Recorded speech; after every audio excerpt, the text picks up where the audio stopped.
All right, what's happening, y'all? It's your boy Rico from RicoScores, and apparently it's being reported from trustworthy sources that USC quarterback Caleb Williams and LSU quarterback Jayden Daniels will not work out at the 2024 NFL Combine. They'll do their pro days, but not the Combine. I'm going to talk about why they're not doing the Combine, what they could potentially gain, but also versus what they could potentially lose from taking part in the Combine, and also what they could potentially gain in the pro day and why they prefer to do the pro day only instead of doing both. We're going to talk about the fact that pretty much every other quarterback that we're talking about, Bo Nix, Michael Penix Jr., J.J. McCarthy, Spencer Rattler, all of those guys will participate. We're going to talk about why that matters. And the only guy that we're not sure yet, that we haven't seen an official report about they're going to or they may not, is Drake May. That's it. Everybody else is accounted for one way or another. So again, we got to break down those differences. Why? And also, I want to talk about why the Combine is still going to be very exciting, even without some of the top quarterbacks potentially not working out and throwing there. Also, there's some big changes to the NFL Combine schedule, so I definitely want to update y'all on those as well. And I have a lot of really interesting stats that may change your opinion on a few of these quarterbacks that we're talking about today. And who is the biggest winner from Jayden Daniels and Caleb Williams and potentially Drake May not throwing at the Combine? Who is going to be the biggest beneficiary from that? We're going to talk about that too. But before we dive into all of that, make sure you stiff arm that like button, stiff arm the subscription button, and stiff arm the bell next to that subscription button so you get notification each and every time I release an informative and opinionated video just like this one. Make sure you stay tuned for all of the content. This one is more of like a general NFL draft video, but of course, I cover the Commanders. Stay tuned for all Commanders content. And of course, we're going to talk about a few things, how it affects the Commanders with the information that we're having in this video as well. But now that we're starting to move closer to free agency and especially the draft, I'm about to start doing a little bit more general videos as well. Y'all know me, I'm doing 2 to 3 videos a day. I'm trying to get back up to 3.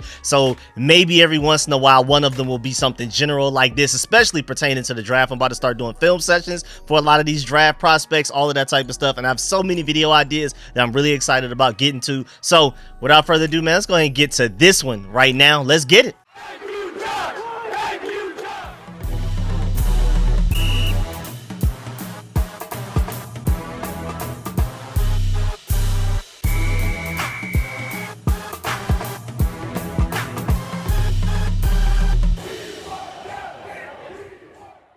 All right, so this all started when I saw Ian Rappaport tweet that potential top overall pick USC quarterback Caleb Williams will wait until his pro day to throw and work out for scouts. Sources say he'll be in Indianapolis for the NFL scouting combine, but not throw for teams. I mean, of course he's going to be there. He's got to do his interviews, still got to get measurements and things done like that.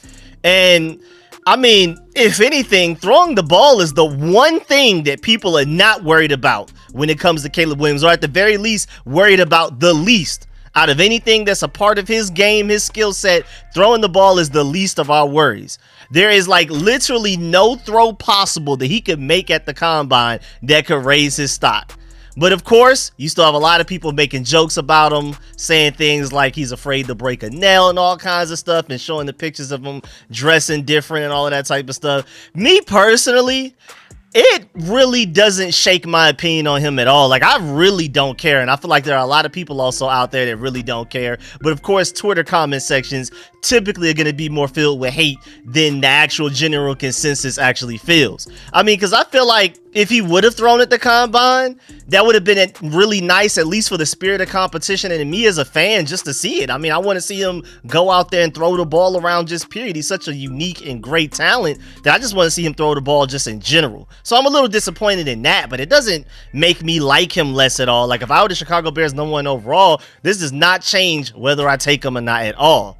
But then you also have some people that feel like they go even further than me and feel like he's the best quarterback prospect since Andrew Luck. You even have the likes of like a Rick Spielman, who's now one of the Commanders' advisors to help put together this team that we kind of built, well, at least on the front office side. He was brought in, him and Bob Myers were brought in to kind of help lure Adam Peters to the Commanders, but that's pretty much the extent of what he's done for the Commanders. But either way, he has like his own quarterback school thing. He writes articles for the 33rd team, does videos. He talked about how Caleb Williams is the best quarterback prospect since Andrew Luck, and even better than like a Dan Marino or a John Elway. It was one of those top quarterbacks way back then, one of those Hall of Famers that he said he likes even Caleb Williams even more than those guys. And then you even have NFL draft files on Twitter that all they focus on is draft stuff. So I trust their opinions on a lot of things, but they said Caleb Williams 1, Trevor Lawrence 2, Joe Burrow 3, Drake May 4, and Bryce Young 5 as far as coming out of the draft. That's really interesting, man. And then moving on, Ian Rappaport also tweeted this as well. And it's just really funny to me how Twitter is like literally the direct source to get all information, especially when it comes to sports, immediately and the quickest. Ian Rappaport literally runs to Twitter first. Woj, Adam Schefter, all of those guys. So continuing on with that, Ian Rappaport tweeted, quarterback Jayden Daniels, one of the NFL draft's top quarterbacks, plans to throw at his pro day rather than the NFL combine. Sources say he'll be in Indianapolis for interviews and meetings, but not work out. So same exact deal as Caleb Williams. And again, people on Twitter mad. People are calling him pathetic. People are saying he's not built for the NFL. And I'm assuming that means both physically because of the worries about his weight and also mentally from him checking out of the combine. Again, I feel like a lot of people are overreacting to people not throwing at the combine. We'll talk about why really soon. But also, I want to point out the fact that there's definitely a trend here.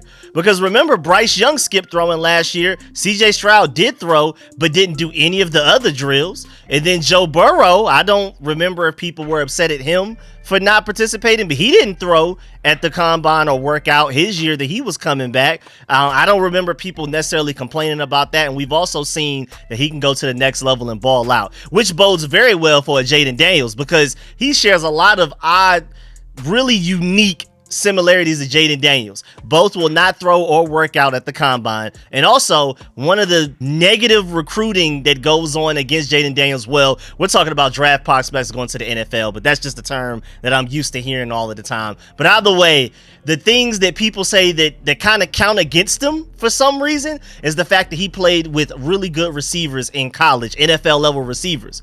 And then when I hear that, I mean, maybe I'm a contrarian, maybe I'm tripping. But when I hear that, I'm like, isn't that what we would want him to be able to do? Like when he gets to the NFL level, he's going to be playing and throwing to NFL wide receivers. It's kind of nice that he already has experience doing that at the college level. And if anything, if you take the LSU game versus Alabama, for example, that's probably the closest simulation to what any of these quarterbacks coming out of this draft has to have played at an NFL level in college, like an actual like NFL environment with the speed, with the athleticism, with the strength and everything like that. Especially Alabama's secondary with their really complicated defense. Alabama's secondary is more complicated mentally and what you got to pay attention to with your eyes and IQ and awareness and nuance, even more complicated than some of the schemes at the NFL level. So if Jayden Daniels can make those guys look like bums on the field, I feel like people really shouldn't have to worry about how great his receivers were. And again, going back to Joe Burrow, that's a crazy parallel right there because Joe Burrow had Justin Jefferson and Jamar Chase. Now, granted, shouts out to the Bengals for going to get at least one of those guys to pair with them, but still, that hasn't stopped Joe Burrow from being a great quarterback. Now, last year didn't necessarily look that great, but Joe Burrow has been great at the NFL level. So a lot of the worries that people have about Jayden Daniels, some of the primary worries that they have about him, skipping out on the combine and also playing with two really good receivers, and also just specifically, even more direct parallel, being LSU quarterbacks that transferred from another school before they broke out and had a great season.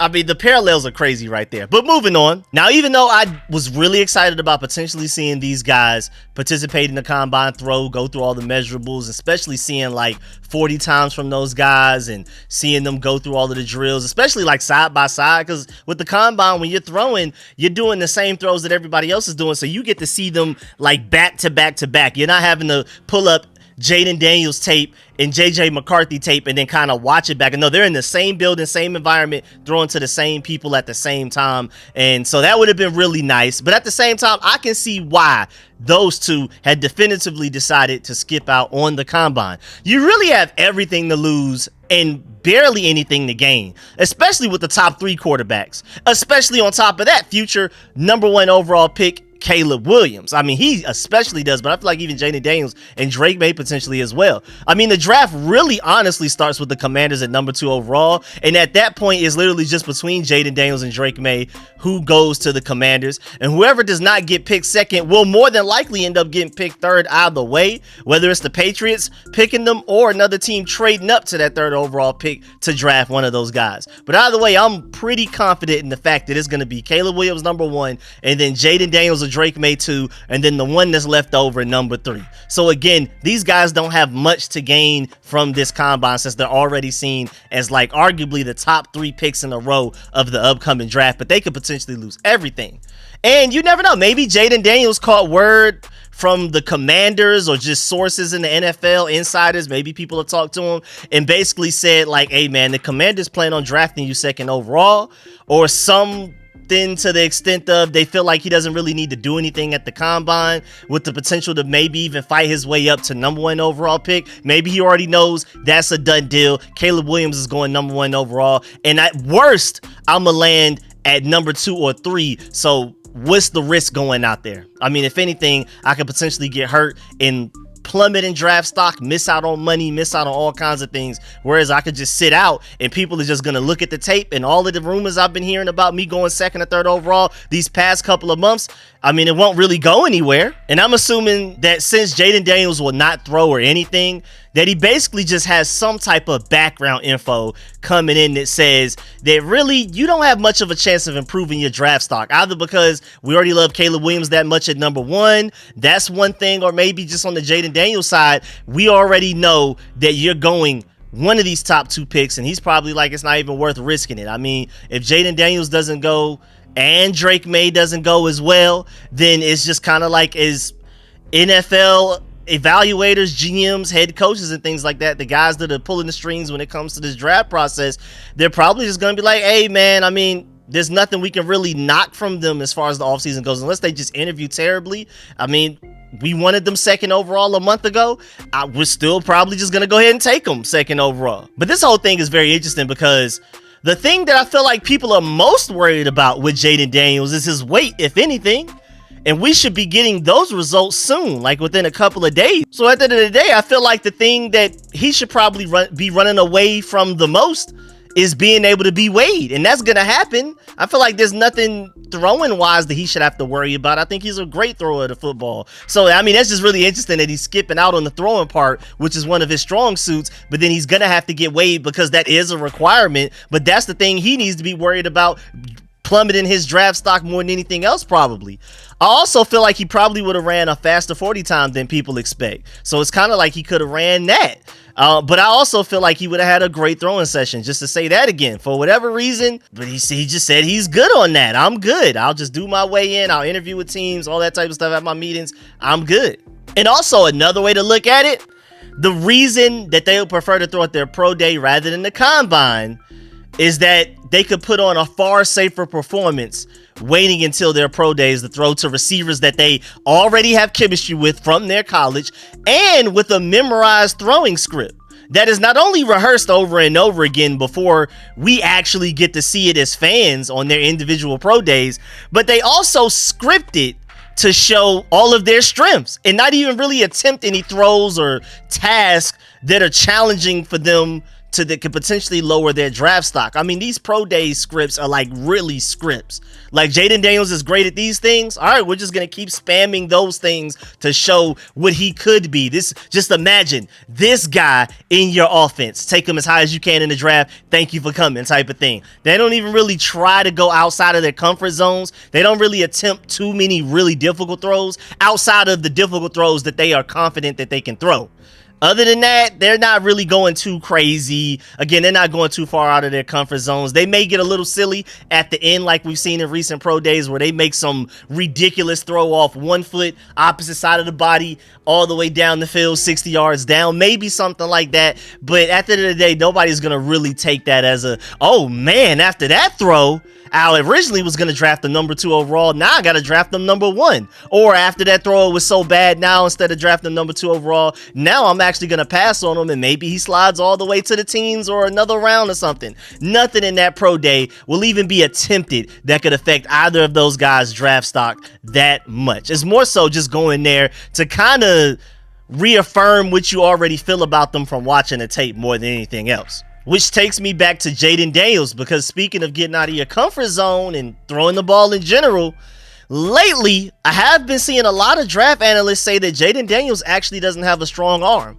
I disagree. I feel like he does. And even if that is true, even just say he doesn't have a strong arm, even though he was the best deep ball thrower in college football last year, period. I feel like it was him number 1. You could argue Michael Penix like 1B or 2, and then kind of everybody else when it comes to just pure deep ball throwing. But if his arm actually isn't strong, then maybe he could potentially be exposing himself throwing at the combine. Maybe that's something that he's thought about. Now that he's starting to hear people from different sources, like I saw Trevor Sycamore and Connor Rogers on their podcast, the NFL Stock Exchange, I believe it's called, and they talked about and broke down how he actually doesn't really have a strong arm like that. He can make a lot of the throws that you need to make at the NFL level, but he's not Josh Allen, he's not Pat Mahomes, he's not Caleb Williams, he's not Drake May, and maybe not even like a JJ McCarthy when it comes to arm strength. So maybe that's a reason he's skipping out on the throwing portion, even though I'm still surprised that he's not at least running the 40 time. But I guess I can see it because he was outrunning SEC defenders on tape. People are going to assume that he's just very fast just off of the tape alone. And so maybe it's not worth the risk running the 40 time. Maybe you just have a bad day and then you end up running slower than people thought. And now this whole Lamar Jackson comparison thing flies out the window.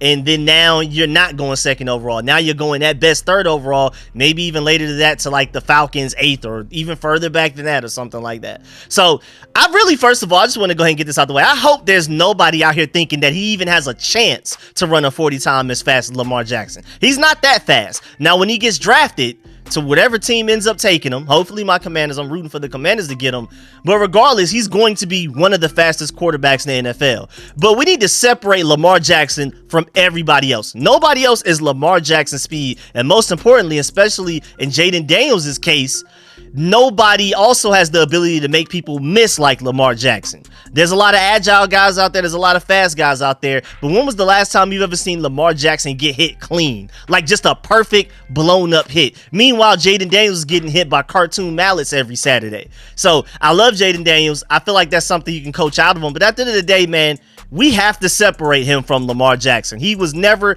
going to, even if he did participate in the combine, not test anywhere near Lamar Jackson. Because who does, man? Who does? Lamar Jackson is just that special. Not to hate on Jayden Daniels, but it's the truth. Lamar Jackson is just on a different tier, and then it would be like Jayden Daniels, Kyler Murray, Justin Fields, and those guys in the next tier. Lamar Jackson is in his own tier of mobility. I just wanted to go ahead and get that out the way.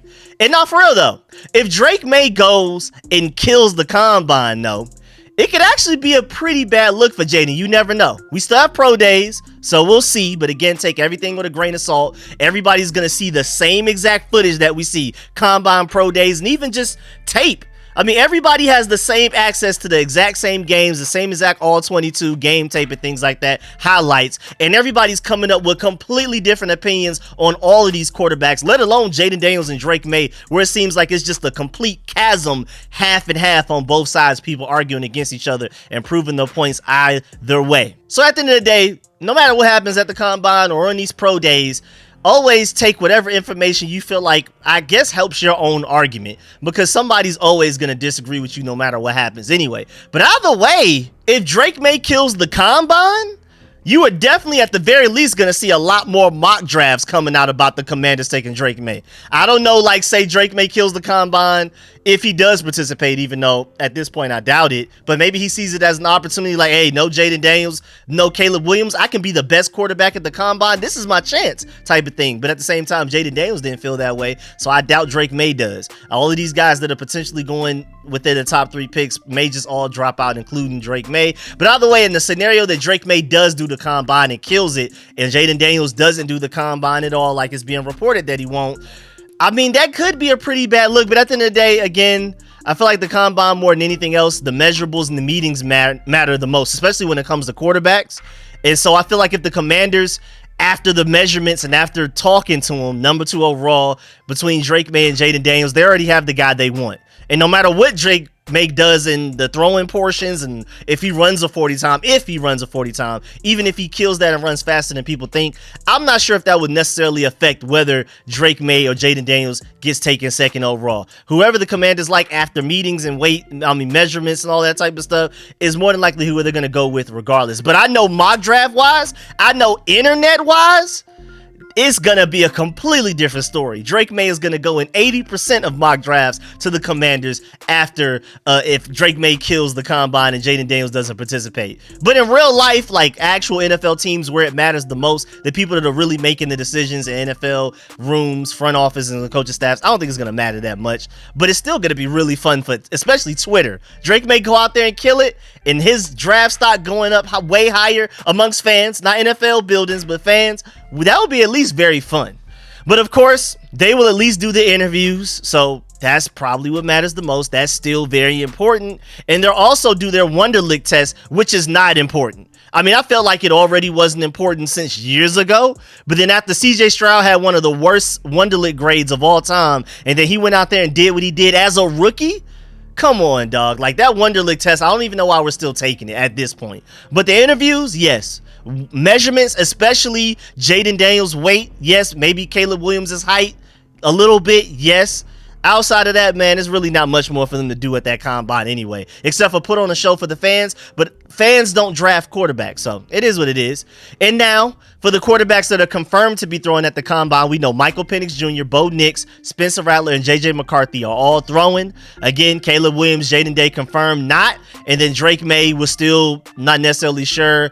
We'll see when that gets revealed. I mean, I'm probably going to look silly. By the time a lot of y'all probably watch this video, Drake May would have already come out and said whether he would or not. That's why I'm kind of talking in circles, just in case he decides either way. I get my point across either way. I mean, it can literally come out. I'm recording this right now, 3:26 Eastern Time, February 26th on a Monday. Like, just super late night, early morning, depending on what you want to call it. And probably by like 9 a.m., by the time a lot of people wake up, Drake May would have announced what his decision is. Either way, though, moving on. Again, Michael Penix Jr., Bo Nix, Spencer Rattler, J.J. McCarthy confirmed. And those guys had everything to gain from participating at the combine. 40 times, throwing drills, everything, especially interviews as well. And I think people are going to be surprised how toolsy JJ McCarthy is when like he goes through his testing like 40 times when he's throwing the ball and things like that. I think people are going to be surprised by his arm strength and just his natural ability and talent. But let's see who kills the combine enough to get themselves drafted in the first round. That's the main thing I'm looking for when I'm watching all of those quarterbacks work.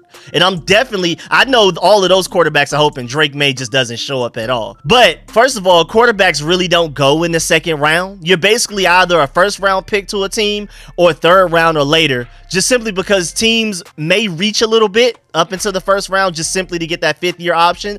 Otherwise, they're probably not high enough on you to take you before the third round, especially with this draft right now, with as much talent that I think even like first round talent included is still going to be available in the second round.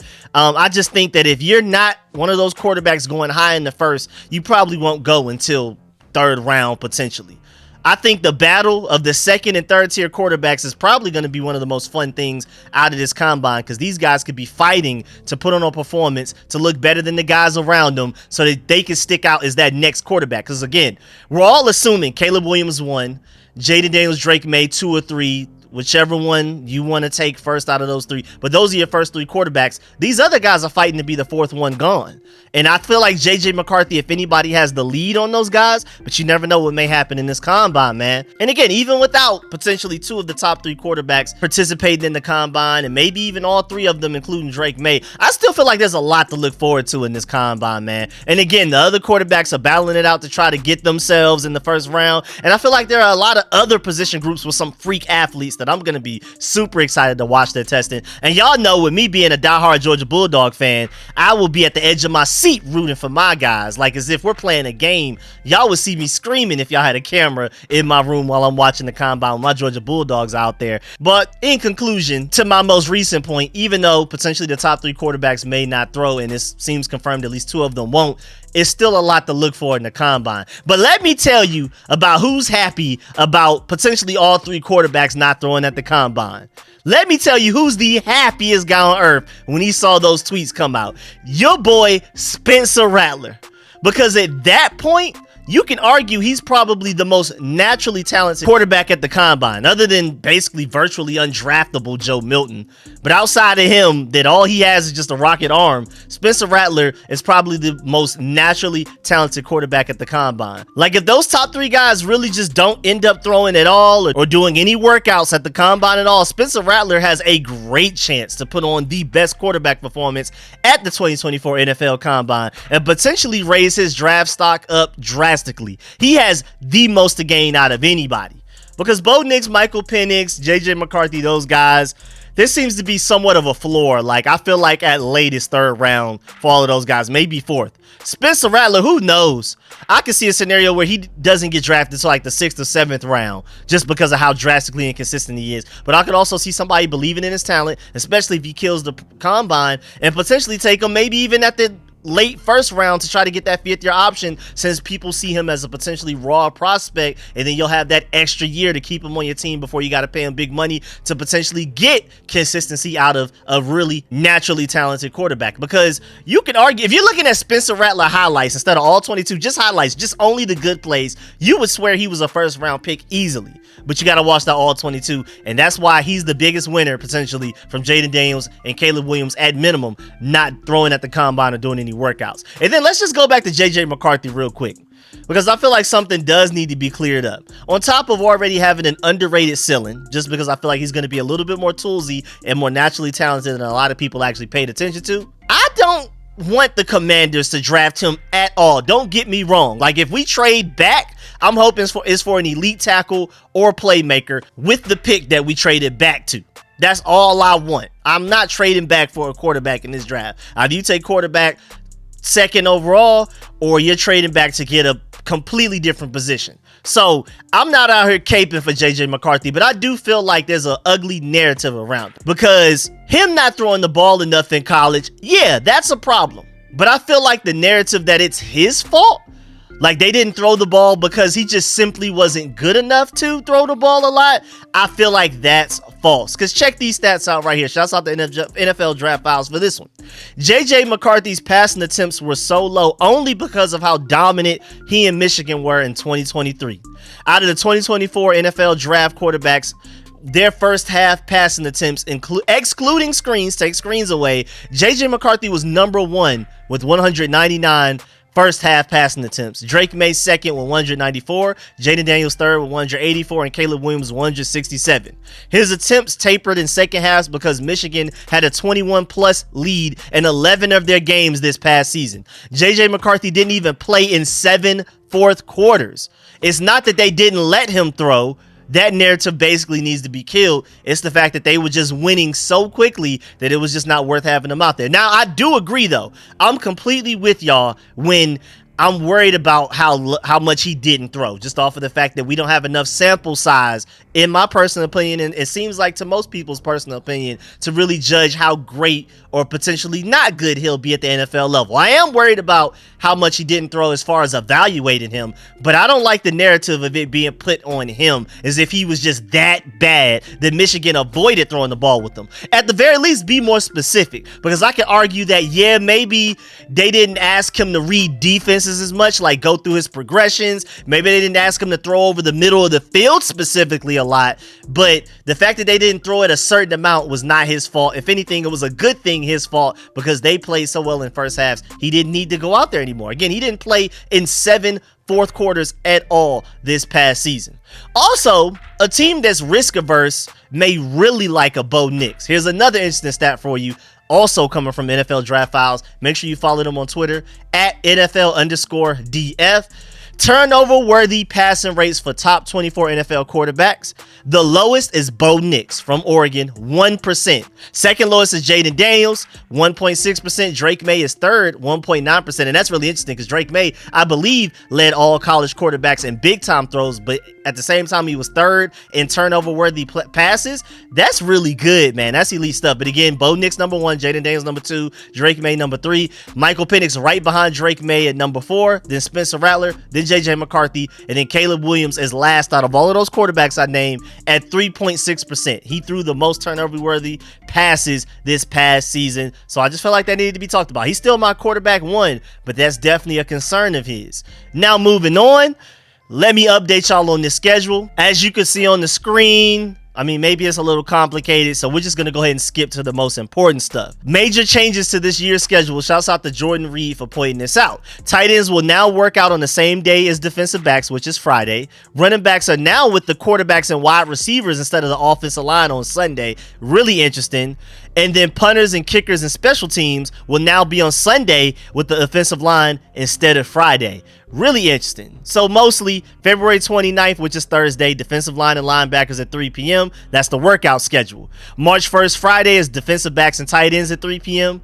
Then March 2nd, Saturday, quarterbacks, wide receivers, running backs at 1 p.m. And then March 3rd, Sunday, offensive line, punters, kickers, special teams at 1 p.m. as well. So those are the most important parts of the schedule. If you want any more time to truly process this schedule that you see on the screen, you can go ahead and pause the video, but we're gonna go ahead and move on. And before we get up out of here, I feel like this is a great breakdown of how not only is this lying season leading up to this NFL draft and free agency coming up even before that, but it's also exaggeration season. And I feel like Jim Nagy did a great job of pointing this out, because NFL Rumors tweeted, and this is what they do. I mean, they name themselves NFL Rumors, so it's not like they're even trying to hide it. So I don't think people really need to be upset at them. They're making it obvious. NFL Rumors. But they tweeted out, Arizona Cardinals have done extensive work on Oregon quarterback Bo Nix.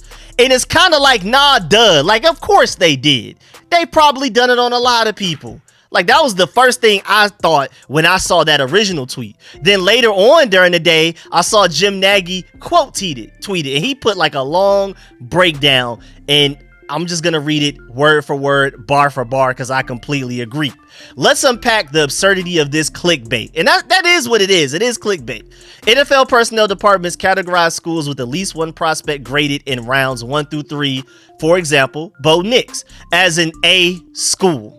An A designation typically means following front office members will make a school visit: area scout, regional scout, east or west, national scout, director of college scouting, and director of player personnel or assistant GM.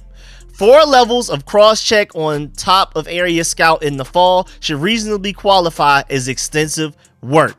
By this standard, if their scouting process is structured properly, like most, hopefully all NFL teams should, the Arizona Cardinals did the same amount of work on 100 to 150 players as they've done on Bo Nix. This is not newsworthy. And I feel like that was the perfect way to end this video, because you're going to see a lot of tweets like this that I mean, even as a Commanders fans, when I do my Commanders videos and we talk about rumors, that's why I preface the videos very early on before we even get to the intro video that this is lion season. These are potentially only rumors and that's it. We're just here to talk about why this will be a good idea and why this could potentially be a bad idea. That's it. I'm not here to try to prove how valid it is, how realistic it is. We're just here to talk about if this is true. Just say this crazy out of nowhere obscure rumor is true. Should we be happy about it or should we not? That's simply all I'm doing on my side. Shouts out to Jim Nagy for breaking that down as well. But yeah, man, that's the end of this video. Please get in the comment section. Let me know how you feel about everything discussed in this video. Please stiff arm that like button, stiff arm the subscription button, and stiff arm the bell next to that subscription button so you get notification each and every time I release an informative and opinionated video just like this one. Make sure you stay tuned for all of the content. If you want more general NFL draft-like videos like this, please let me know in the comment section. I really appreciate y'all. Also, stay tuned for all of the content, because again, even if you're not a Commanders fan, make sure you subscribe, hit that bell, stiff arm that bell next to the subscription button, because I'm working on a whole lot of draft content, mock drafts. I'm working on film sessions for a lot of these draft prospects as well. So stay tuned for all of the really fun content. Commanders fans, y'all know I got y'all. Minimum at least 1 to 2 videos a day just for y'all alone. But now we're about to also start putting out general videos for everybody that also pertains to the Commanders. I'm not just going to go and do an Atlanta Falcons video, but just general knowledge, especially draft wise, that I feel like every fan base of all 32 teams should probably be aware of, with certain things like certain rumors, certain statistics, especially when it comes to a lot of these quarterbacks upcoming in the draft, all of that. So stay tuned. Really appreciate y'all. Catch y'all later. I'm out.